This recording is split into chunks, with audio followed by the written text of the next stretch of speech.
क्या करणी सेना का सपा के राज्यसभा सांसद रामजीलाल सुमन के घर पर हमला करना भाजपा के लिए बहुत बड़ा सिरदर्द बनने जा रहा है? क्या करणी सेना की एक गलती ने अखिलेश यादव को अपने पीडीए मॉडल को मजबूत करने का मुद्दा दे दिया है?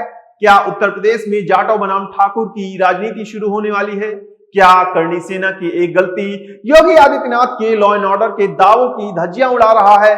आज हम इसी मुद्दे पर विस्तार से चर्चा करेंगे। नमस्कार, मैं हूं मोहित त्रिपाठी और आप देख रहे हैं यूपी सिटी लाइव। दरअसल बुधवार दोपहर अचानक से करणी सेना का एक हुजूम बुलडोजर के साथ समाजवादी पार्टी के राज्यसभा सांसद रामजीलाल सुमन के घर पर धावा बोल देता है। इस दौरान करणी सेना के कुछ पदाधिकारी बुलडोजर पर सवार होकर रामजीलाल सुमन के घर की ओर निकल देते हैं। वे सभी आगरा दिल्ली हाईवे पर बढ़ने लगते हैं तो पुलिस उन्हें रोकने का प्रयास करती है। पुलिस इसके लिए कई जगह बैरिकेडिंग भी लगाती है, लेकिन संख्या में कम होने के कारण वह करणी सेना को रोकने में नाकाम रहती है। हालांकि राहत की बात यह रही कि पुलिस ने बुलडोजर को बाहर ही रोक लिया।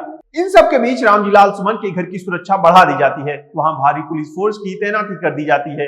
गेट नंबर 1 को बंद कर वहां भी पुलिस फोर्स की तैनाती की जाती है। दूसरे गेट के पास बैरियर लगाकर बड़ी संख्या में पुलिस फोर्स तैनात कर दिया जाता है। करणी सेना को रोकने के लिए कई जगहों पर बैरियर भी लगाए जाते हैं, लेकिन सभी बैरियर को तोड़ते हुए करणी सेना दोपहर 1:30 बजे सुमन के आवास पर पहुंच जाती है। इसके बाद कुछ युवक जबरदस्ती गेट के अंदर घुस जाते हैं और तोड़फोड़ करने लगते हैं।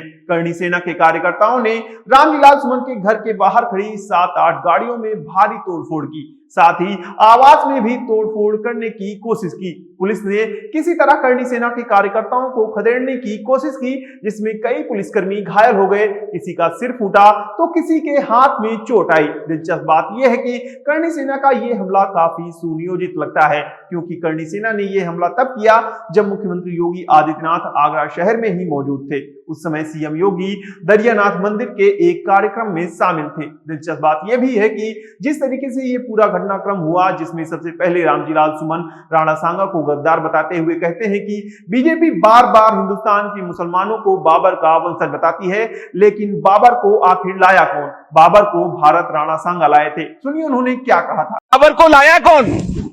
बाबर को इब्राहिम लोधी को हराने के लिए राणा सांगा लाया था।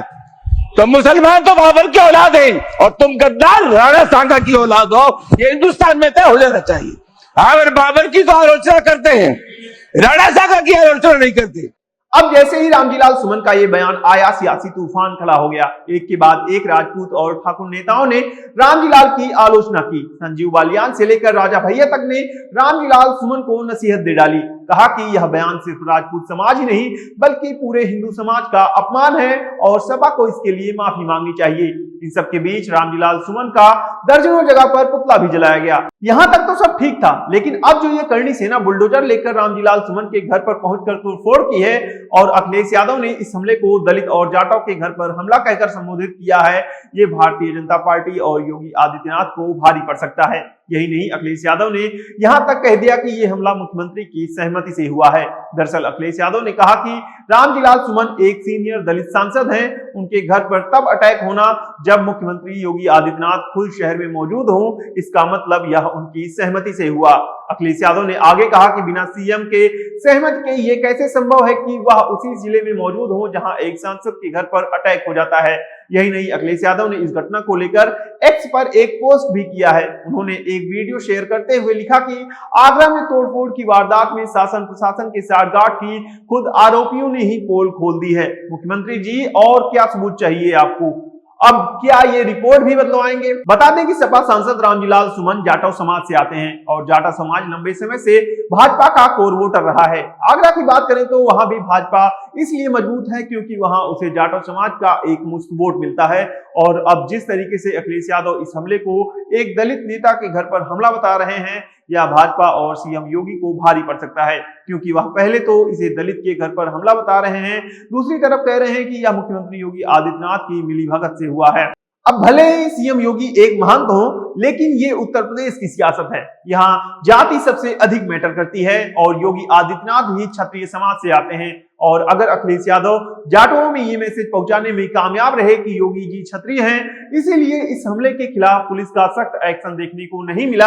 ऐसे में अगर ये जाटो बनाम ठाकुर का मुद्दा बनता है तो ये भारतीय जनता पार्टी और योगी आदित्यनाथ के लिए किसी झटके से कम नहीं होगा, क्योंकि भाजपा कभी नहीं चाहेगी कि जाटो समाज जो उसके कोर वोट बैंक में आता है वह उससे छिटक जाए। हालांकि अगर वह ऐसा चाहती है कि जाटो समाज उससे न छिटके, इसके लिए योगी सरकार को इस पूरी घटना पर एक सख्त एक्शन लेना होगा। इसे लेकर 2 मुकदमे भी दर्ज किए गए हैं। रामजीलाल के बेटे ने घर में तोड़फोड़ और लूट का मुकदमा दर्ज कराया है। रणदीप सुमन ने बताया कि अनियंत्रित भीड़ ने जान से मारने की नियत से हमला किया था। एफआईआर में गाड़ी के शीशे तोड़कर पर्स, नकदी और सामान लूटने की बात कही गई है। उपद्रव के दौरान रामजीलाल सुमन के कई समर्थकों को चोट भी आई है। उधर पुलिस ने उपेंद्र राणा के खिलाफ नामजद और कुछ अज्ञात लोगों के खिलाफ मुकदमा दर्ज किया है। अब देखना दिलचस्प होगा कि इस पूरी घटनाक्रम पर सियासत किस तरफ करवट लेती है। आपकी इस पूरे मामले पर क्या राय है, हमें कमेंट बॉक्स में जरूर बताएं। अगर वीडियो पसंद आया हो तो वीडियो को लाइक करें, शेयर करें और यूपी सिटी लाइव को सब्सक्राइब करना ना भूलें। नमस्कार।